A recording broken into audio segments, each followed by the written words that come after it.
자, 이때 이 보헤미아와 슐레지엔 국경지대에 칼 친왕이 주둔을 하고 있었는데 슐레지엔 경내에 있던 프로이센 군이 대규모 이동을 한다라는 소식을 듣고 이때 슐레지엔을 공격하게 해달라라는 요청을 해온 겁니다. 자, 그래서 오스트리아 작센 연합군이 다시 한번 슐레지엔으로 북상을 해서 1745년 9월 30일 수호 전투를 벌이게 되는데요. 이겼을까요? 졌을까요? 정말 안타깝게도 이 연합군은 프로이센 군에게 또 패배해서 보헤미아로 또 퇴각하게 됩니다. 하지만 테레지아는 계속해서 칼 친왕에게 2만 정예 기마병을 이끌고 다시 출정할 것을 명하게 되는데요. 이들은 북부 슐레지엔의 브란덴부르크를 공격해 들어갔고 곧이어 캐셀노르프 전투가 발발하게 됩니다. 테레지아는 프리드리히가 본토로 이제 지원을 올 것을 예상하고 이 슐레지엔을 수복할 계획을 세우고 있었는데 정말 또 안타깝게도 이 캐셀도르프 전투에서도 참패를 당하게 됩니다. 오스트리아군은 겨우겨우 이 8,000여 명의 잔여 병력을 이끌고 또 보헤미아로 퇴각을 하게 됐고요. 칼 친왕도 부상을 당한 상태였죠. 테레지아는 진짜 안 되는구나. 더 이상은 안 되겠다 라고 생각을 해서 프로이센과 강화 제의를 하게 되죠. 그의 성탄절 작센과 협의를 마친 오스트리아는 이 프로이센과 드레스덴 협약을 맺게 되는데 이 협약에서 오스트리아의 슐레지엔 지역을 영구히 프로이센에게 할양을 한다. 그 대신에 마리아 테레지아의 오스트리아 계승권과 프란츠의 신성 로마 제국 황제 지위를 인정해 달라라는 이 협약에 사인을 하게 됩니다. 그리고 프로이센이 원래는 이제 프랑스, 스페인 등과 함께 조직된 반합스부르크 동맹에 들어가 있었는데 거기에서 탈퇴한다라는 약속도 받아내게 되죠. 자, 그렇게 장작 8년 동안이나 그러니까 오스트리아 왕위 계승 전쟁을 벌였는데 이렇게 이 왕위 계승 전쟁이 종결되게 되지요. 자, 그 과정에서 마리아 테레지아는 엄청나게 성장을 합니다. 순진한 아가씨였는데 이제 엄청난 정치가로 성장을 하게 되고요. 마리아 테레지아가 위대한 게 프로이센과 맞붙어서 지금까지 계속 지고 있지만 맞붙어서 전쟁을 치렀다 이런 게 위대한 게 아니라 그녀가 엄청난 개혁을 했기 때문이에요. 자, 먼저 농노제를 폐지합니다. 농노제를 폐지하려면 얼마나 많은 귀족들이 반대를 했겠습니까? 그런데 그 반대를 다 물리치고 농노를 해방하게 되면서 이 노동 생산성이 급격히 향상을 하게 돼요. 그래서 전례 없이 농업이 발전하게 되고 덕분에 상업과 수공업도 발전하게 되죠. 그리고 관료 선발 제도를 개선해서 수많은 인재를 등용하게 돼요. 또 관료들의 생산적인 건의를 받아들여서 계속 토론과 협의를 통해서 정책을 만들어 나갑니다. 그리고 굉장히 혁신적인 것이 의무 교육 제도를 만들어서 아이들이 최소한의 교육은 받아야지 사회로 진출할 수 있지 않겠냐라면서 사회로 진출할 수 있는 통로를 마련해 주지요. 그리고 법률 개정을 하는데 민법을 널리 시행을 하고 또 잔혹한 형벌을 내리는 그런 것들을 폐지를 하게 됩니다. 이렇게 되면서 뭔가 범죄율이 급격히 줄어들고 사회가 안정이 되어 갑니다. 그리고 공무원 제도 개혁해서 불필요한 직무들 다 폐지하고 새로운 직무를 신설을 하고요. 또 공무원 심사 제도를 만들어서 공무원의 업무 효율을 높입니다. 원래 심사하면은 다 일 열심히 하잖아요. 그런 것들을 이제 만들었던 거죠. 이렇게 조치를 취하다 보니까 군대 내 연락과 명령 체계도 개선이 되고 군도 굉장히 기동성이 좋아지는 그런 성과를 거둬내게 되죠. 그리고 납세 제도를 개선을 하는데 귀족들 세금 안 내고 이런 거 없어요. 모든 사람이 납세 의무를 지게 만듭니다. 그러니 당연히 충분한 자금을 확보할 수 있어서 이 자금을 가지고 공공설비 만들고 사회복지 활동하고 하면서 국민들의 삶의 질을 높였다고 하고요. 학교 신설하고 또 이때 역사적인 건축물들이 중건이 되고 정부 조직도 많이 개편되게 되죠. 자, 이렇게 개혁들을 해 나가니까 오스트리아가 거의 현대 국가로 들어설 수 있는 기반이 마련이 돼서 오스트리아는 갈수록 부강해졌고 수도 빈이 유럽의 문화 중심지로 부상하게 됩니다. 고등교육을 받은 귀족과 우수한 음악가, 건축가, 화가들이 앞다투어 빈으로 몰려오면서 이 빈은 유럽 최고의 도시로 발돋움하게 되죠. 역사상 가장 위대한 음악가라는 베토벤, 모차르트, 슈베르트, 하이든, 요한 스트라우스 등이 빈에서 활동을 하게 되면서 빈은 유럽 고전 음악의 탄생지이자 왈츠의 고향으로 자리 잡았고요. 그거는 현재에도 우리가 오스트리아 빈 하면 음악의 도시라고 이야기하고 있지요. 자, 이렇게 탁월한 개혁 조치가 성공적으로 이루어짐에 따라서 테레지아는 그래도 좀 안정되고 행복한 나날을 보내게 되는데 그녀를 힘들게 하는 딱 한 가지가 있었으니 바로 그것은 남편 프란츠의 바람기였어요. 바람기가 엄청났나 봐요. 일편단심판은 아니었던 거죠. 남편이 계속해서 바람을 피니까 마리아 테레지아가 종종 이성을 잃고 남편한테 막 소리를 지르고 이런 일들이 막 많아졌어요. 그리고 이렇게 꽃미모 아름답던 마리아 테레지아도 전쟁 치러야 되죠. 국정 운영해야 되죠. 그러니까 얼마나 스트레스가 많았겠어요. 그리고 뒤에 등장을 하겠지만 애를 엄청나게 많이 낳았잖아요. 그러면서 몸무게가 점점 늘고 좀 이렇게 미모가 시들어가는 그런 상황이 되니까 외모에 자신이 없어지니까 남편의 바람기에 더 민감해진 겁니다. 자, 마리아 테레지아는 남편이 이렇게 바람을 피는 게 남편을 유혹하는 이 천박한 여자들 때문이라는 생각을 해요. 그래서 급기야 1748년 그 악명 높은 순결위원회를 발족시킵니다. 그 순결위원회는 불륜을 저지르는 남녀를 처벌하는 위원회였는데요. 그 처벌 강도가 엄청났어요. 이때는 여관 주인들이 여종업원들에게 윤락행위를 하게끔 하는 그런 일들이 많았나 봐요. 그런데 이게 발각이 되면 바로 영업 정지, 그러니까 영업 면허가 박탈이 되고요. 그리고 윤락행위를 했던 이 여종업원들은 속옷까지 다 벗겨서 자루 속에 집어넣은 다음에 일요일 미사가 열리는 동안에 성당 앞에 묶어놓고 삭발을 시켜요. 그리고 그 타르 아시죠? 타르 시커먼 거. 그거를 막 몸에다가 다 바르게 합니다. 그리고는 남자들에게 넘겨서 성폭행을 당하게 만들었다는 겁니다. 당한 여성들은 도나우강 하류에 있는 테메스바르 여성 수도원에 보내지는데 거기서 못 나와요. 일생 동안 노동을 하면서 생활을 해야만 했습니다. 자, 그리고 마리아 테레지아는 그러니까 여배우, 여자 무용수, 또 여자 가수들이 뭔가 불법적인 그런 성행위를 유발하는 잠재적 집단이라고 생각했어요. 당시 여배우, 여자 무용수, 여자 가수들의 또 다른 돈벌이 수단이 후원하는 남자들을 만나서 정부가 되거나 아니면 하룻밤 뭘 보내고 돈을 받거나 하는 일이 굉장히 많았으니까요. 그래서 이들을 감시해야 한다고 주장을 하고 실제로 감시하기도 하죠. 그리고 남자들도 문란한 행동을 하게 되면 관직을 박탈당하거나 빈에서 영원히 추방당하는 그런 벌을 받게 되지요. 그런데 이게 점점 더 심해져서 나중에 순결위원회에서 여자들 소지품까지 검사를 하고요. 이거는 우리나라 옛날 상황 같은 느낌이 들어서 짧은 스커트 착용 금지, 목이랑 어깨 가슴 노출하는 속옷 착용 금지, 그리고 무도회장은 무조건 밤 11시까지만 운영할 것, 그리고 무도회장이 입장하는 모든 여자들 옷차림을 다 검열합니다. 그러니까 굉장히 여성들에게는 암울한 그런 시대였겠다라는 생각이 드네요. 자, 그런데 어쨌든 남편이 이렇게 바람을 피웠어도 또 금술은 또 좋았어요. 그래서 평생 16명의 자식을 낳게 되는데 또 중간에 이제 일찍 사망한 자식들이 있어서 10명 정도만 생존을 하게 되죠.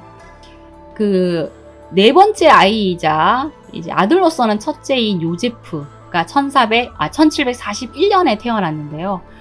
장남이 태어났으니까, 이제 왕세자가 태어났으니까 온 국민의 사랑과 관심을 독차지하면서 기대를 한 몸에 받고 자랐겠죠. 그런데 개인적으로는 조금 힘들었을 것 같은 게, 다른 형제 자매들이 공부 마치고 다 뛰어놀 때 요제프는 더 공부를 해야 했어요. 너는 앞으로 신성 로마 제국의 황제가 되어야 될 몸이야 라고 마리아 테레지아가 이제 압박을 해서 계속 공부를 해야만 했다고 합니다. 다행히 요제프가 굉장히 똑똑했대요. 그래서 어머니가 그 강압적으로 시키는 교육을 굉장히 잘 소화를 하면서 준비된 후계자가 됐긴 하지만 성격이 엄청나게 고집스러웠대요.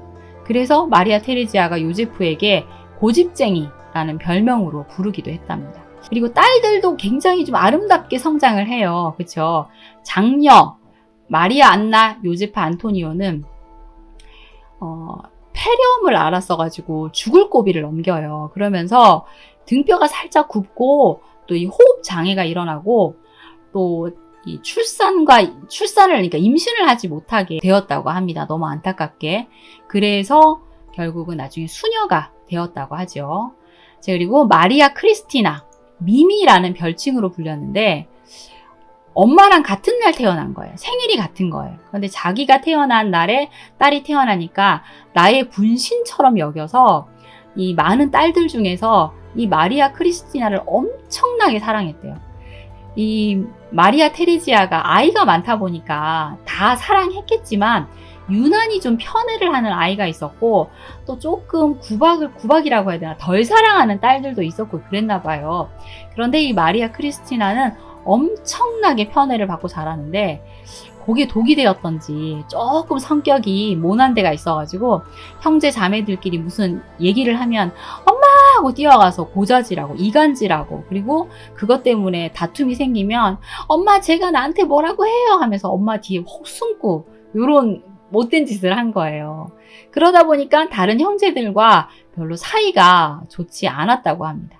그런데 이 마리아 크리스티나가 엄마랑 똑같이 또 사랑하는 사람이랑 결혼을 하게 돼요. 아버지가 돌아가셨을 때 엄마가 굉장히 슬퍼하고 있었을 거잖아요. 그런데 엄마한테 가서 엄마, 내가 멀리 시집가면 엄마가 얼마나 외롭겠어요. 내가 좋아하는 사람이 있는데 멀지 않아요. 가까이 살아요. 걔랑 결혼해서 맨날 엄마 보면서 살면 안 될까요? 하면서 이렇게 엄마를 살살 설득을 한 거예요. 그래서 원래는 정략 결혼을 하게 되어 있었지만 알베르토 공작, 작센 선제후였는데 여기 넷째 아들이어가지고 직위도 없고 재산도 없는 별 볼 일 없는 남자였거든요. 그 남자와 결혼을 하게 됩니다. 근데 마리아 테레지아가 엄청난 지참금을 주고 테셴 공장력까지 내려주고 또 오스트리아령 네덜란드 총독 지위까지 내려주게 돼요. 이 미미의 남편에게.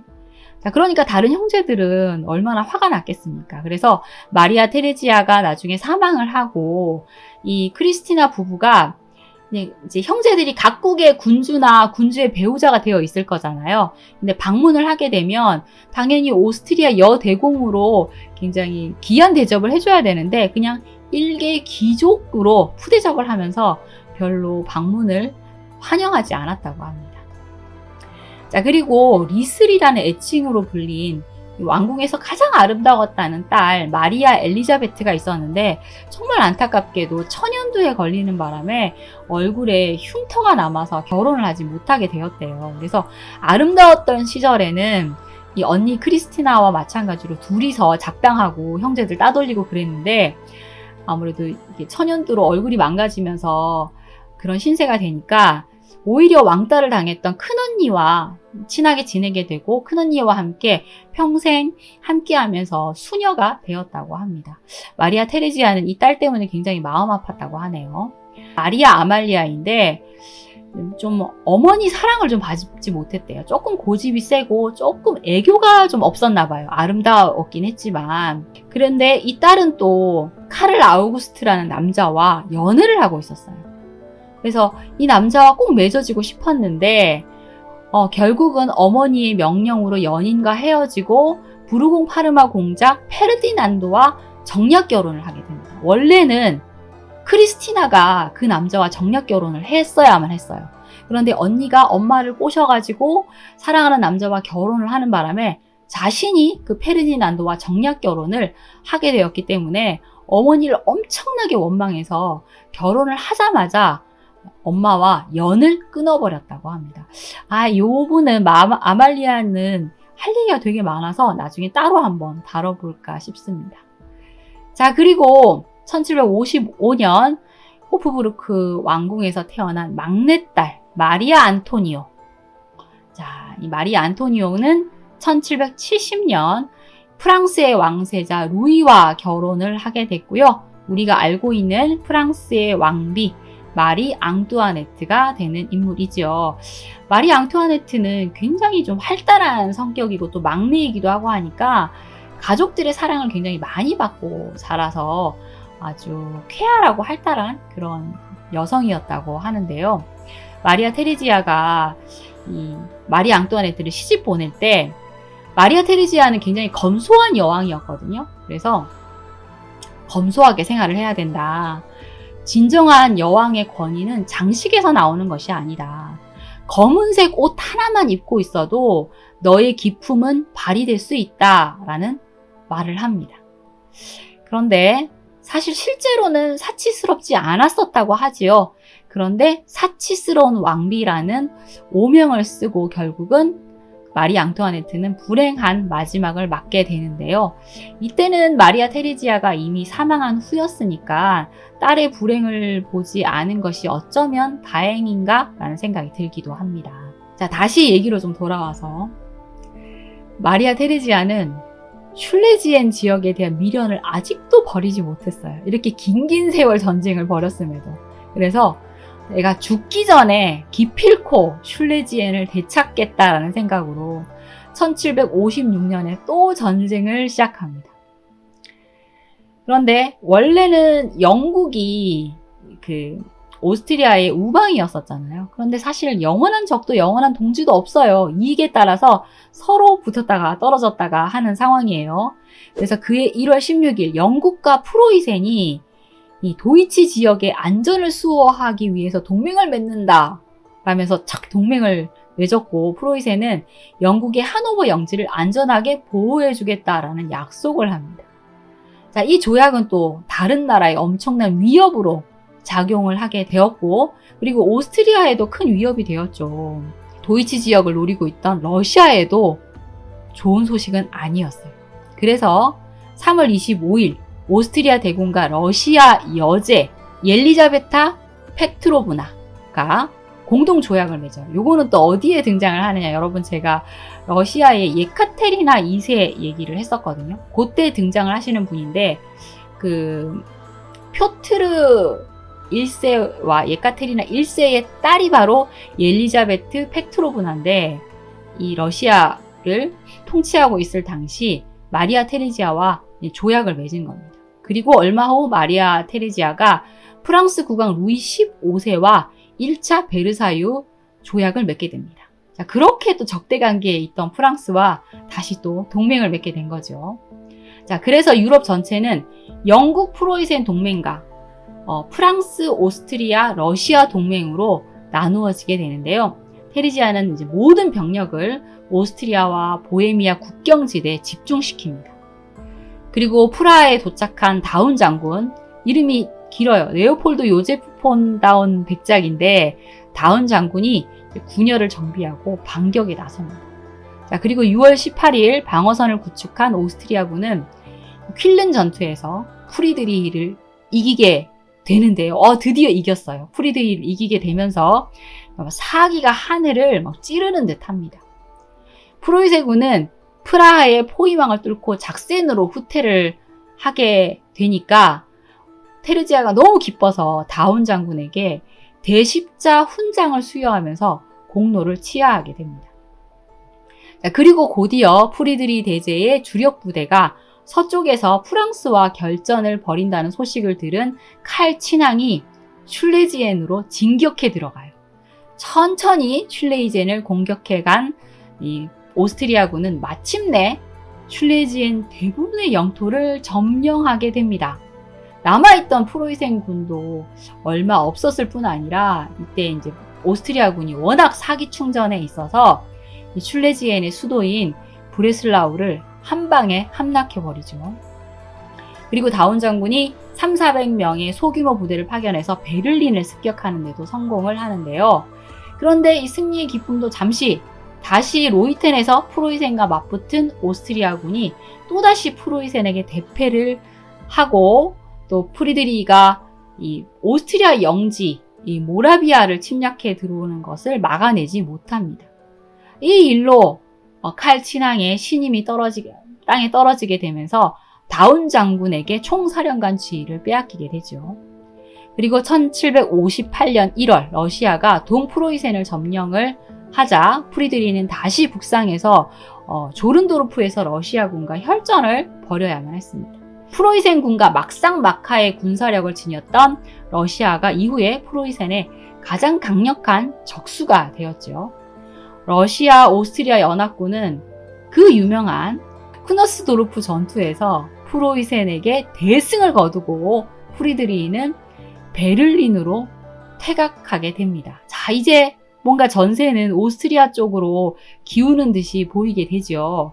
1761년 러시아 오스트리아 동맹이 프로이센 함락을 거의 눈앞에 두게 되었어요. 이제 프로이센을 함락할 수 있는 그런 상황이 딱 됐는데 1762년 러시아의 여제인 이 엘리자베트 페트로브나가 갑자기 세상을 떠나면서 그의 외조카 표트로 3세가 즉위를 합니다. 그런데 이 문제의 표트로 3세가 프로이센과 동맹을 맺고 러시아가 열심히 싸워서 점령한 프로이센의 영토를 다 되돌려줘요.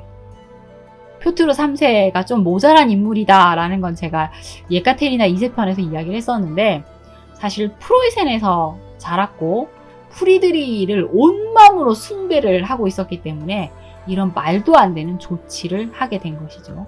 덕분에 위기에 몰렸던 프리드리히가 벗어나게 되는데 표트르 3세는 반년 만에 자신의 아내인 예카테리나 2세에게 차르 자리를 빼앗기게 됩니다. 테르지아는 그래, 예카테리나 2세라면 우리 다시 동맹 맺고 싸워보자라는 말을 할 수 있겠다라는 생각을 해서 우리 다시 한번 동맹 맺고 프로이센 치자. 나는 다른 거 다 필요 없다. 우리는 그 빼앗겼던 슐레지엔 지역만 되찾고 싶을 뿐이다. 나머지는 다 러시아. 당신들이 가져가도 된다 하면서 설득을 해요. 그런데 예카테리나는 전쟁에 더 이상 소모를 할 수 있는 여력이 없었어요. 당시 러시아가. 그래서 선제의 정책에 크게 어긋나고 싶지 않다라는 말로 선을 긋고 프로이센과 중립조약을 맺어버립니다. 자, 이렇게 러시아가 빠져나가 버리니까 오스트리아 연맹국이었던 스웨덴도 중립선언을 하고 전쟁에서 빠져나가고 오스트리아는 난국에 봉착하게 됩니다. 슐레지엔에 주둔하고 있던 러시아군이 철군을 해버리니까 다운 장군이 남아서 슐레지엔을 방어하고 있는 그런 상황이 되었죠. 자, 그런데 그해 하반기에 이 프로이센이 다시 슐레지엔을 침공해 왔는데 프로이센군이 더 막강해진 거예요. 그동안 또 전력을 다 회복을 한 겁니다. 그리고 계속해서 이야기하는 것처럼 슐레지엔은 온통 평야 지역이어서 이 프로이센군에게 더 유리했고요. 다운 장군은 결국 계속 후퇴를 하면서 조금씩 기습 공격을 할 수밖에 없었는데 이것조차 제대로 이 프로이센군에게 타격을 주지 못하니까 결국은 마리아 테레지아에게 철군 요청을 했고 결국 이 보헤미아 국경까지 후퇴를 하게 됩니다. 그리고 같은 해 영국에 참패당한 프랑스가 또 수많은 식민지를 빼앗겼고 이어 다른 동맹국들은 더 이상 전쟁에 참여할 수 없다는 판단을 하게 됩니다.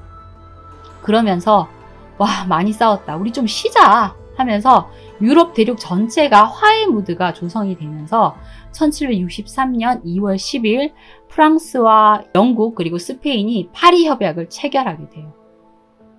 이로써 프랑스는 북미와 남아시아의 이 대부분의 영토를 잃게 되었고요. 스페인 역시 대부분의 식민지를 영국에 할양해야만 했습니다.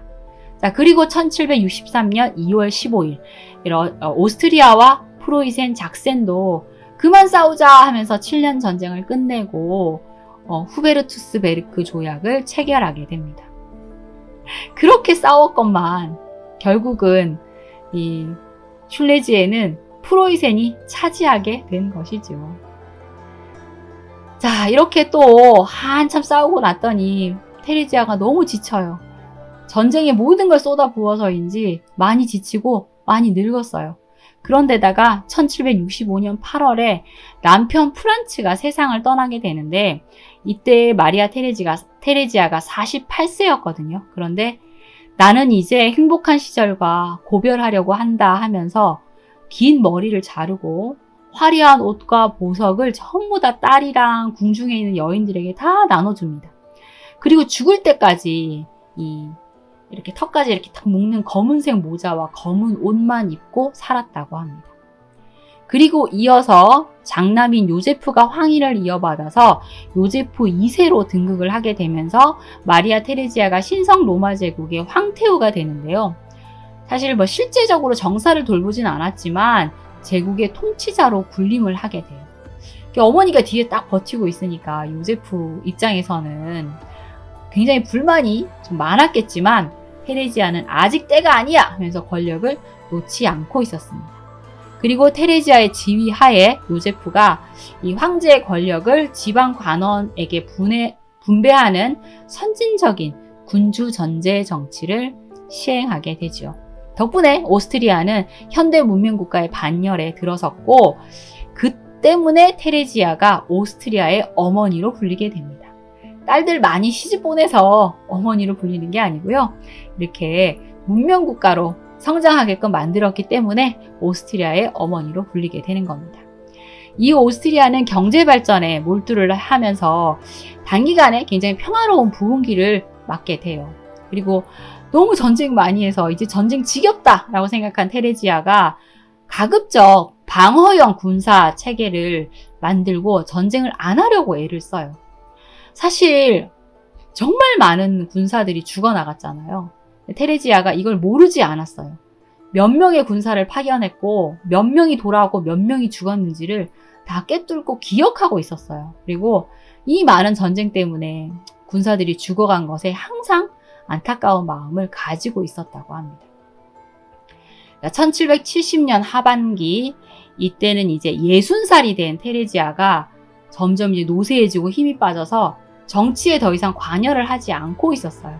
자, 그런데 1778년 바이에른 전쟁이 발발하게 됩니다. 아유, 이제 안 싸우나 했는데 일생 최후의 전쟁, 그러니까 감자 전쟁이 또 일어나게 된 거죠. 1777년 바이에른을 통치하고 있던 비텔스바이 왕조의 대가 끊기면서 팔치의 카를 테오도르가 왕위를 물려받게 돼요. 그런데 이 바이에른하고 팔치하고 거리가 너무 먼 거예요. 그래서 나는 팔치에 그냥 있고 싶다. 그러니까 바이에른을 오스트리아에 할양을 하고 그 대신에 팔치 근처에 있는 네덜란드 땅을 다 나한테 줘 해서 보상을 받게 돼요. 오스트리아 입장에서는 이게 나쁘지 않아서 요제프가 흔쾌히 받아들였는데 또 작센과 연합한 프로이센이 강력 반대를 하고 나섭니다. 양측은 또다시 대치 상태에 들어갔고 프로이센이 또 오스트리아에 선전포고를 하게 되고요. 1778년 프리드리히 대제가 슐레지엔에서 남하를 해서 보헤미아로 또 진격을 했고 또 프로이센의 헨리 친왕이 이끄는 작센 연합군이 작센에서 보헤미안 측으로 또 동진을 해오게 됩니다. 자, 테레지아가 전쟁이 일어났다라는 소식을 들었을 때는 요제프 2세가 레이시 장군을 주축으로 한 방어 부대를 이 프리드리히 대제 측으로 또 로튼 장군이 이끄는 제2군을 헨리 친왕에게 이미 파견한 뒤였어요. 그런데 그동안 엄청나게 싸워봤잖아요. 그래서 테레지아가 야, 더 이상 싸워봤자 우리한테 이로울 게 없다. 이 전쟁 막아야 된다. 막을 수 있다. 라고 판단을 해서 프랑스와 러시아에 중재 요청을 하게 됩니다. 그리고 한편으로는 헨리 친왕과 접촉을 해서 우리 피 흘리지 말자. 서로 노력해서 가급적 전쟁은 피해보자. 라는 의견을 전달하게 돼요. 그래서 그해 겨울에 헨리 친왕은 전쟁터에서 물러났고 이 서부 전선은 젊은 카를 공작에게 맡겨지게 됩니다. 이제 겨울 내내 프로이센군과 오스트리아군이 이렇게 대치를 하고 있었는데 양쪽 다 이렇게 들어오긴 했지만 그동안 많이 싸워봤잖아요. 싸워봤자 서로 피만 많이 흘린다는 걸 알아요.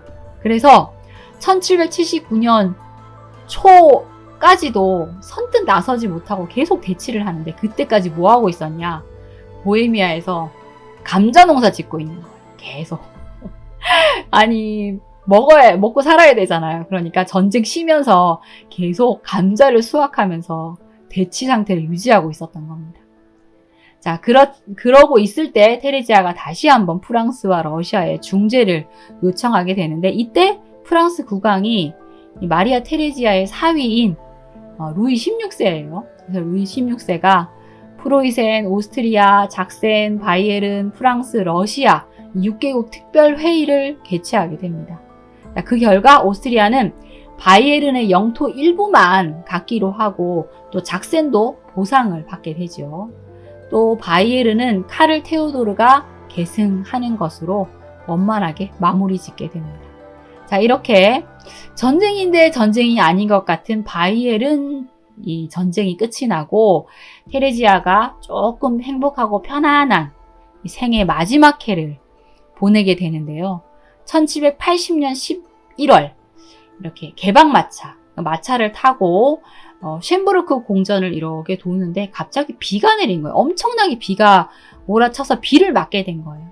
그리고 돌아왔는데 온몸에 오한을 느끼면서 결국은 자리에 눕게 되고 회복을 하지 못합니다. 자, 그렇게 합스부르크 왕가 최초이자 최후의 여제였던 마리아 테레지아가 63세의 나이로 세상을 떠나게 됩니다. 아들이자 공동 통치자였던 요세프 2세에게 그러니까 국민들의 복지와 이 가난한 자들에 대한 지원에 특히 신경을 써라 라는 유언을 남기고 사망을 했다고 하네요. 사실 프리드리 2세는 이 마리아 테레지아와 영원한 숙적이었잖아요. 그런데 마리아 테레지아가 별세를 했다라는 소식을 듣고 여왕은 오스트리아 왕국과 합스부르크에 큰 영예를 남겼다. 여왕과 긴 전쟁을 벌였지만 절대 나는 그녀를 적으로 생각하지 않는다 하면서 추도의 말을 남겼다고 합니다. 사실 처음에는 인정도 안 했는데 계속 싸워보니까 마리아 테레지아가 정말 만만치 않은 여왕임이 인정이 되었던 것이죠. 사실 어린 시절 마리아 테레지아는 여왕이 되고 싶지 않았어요.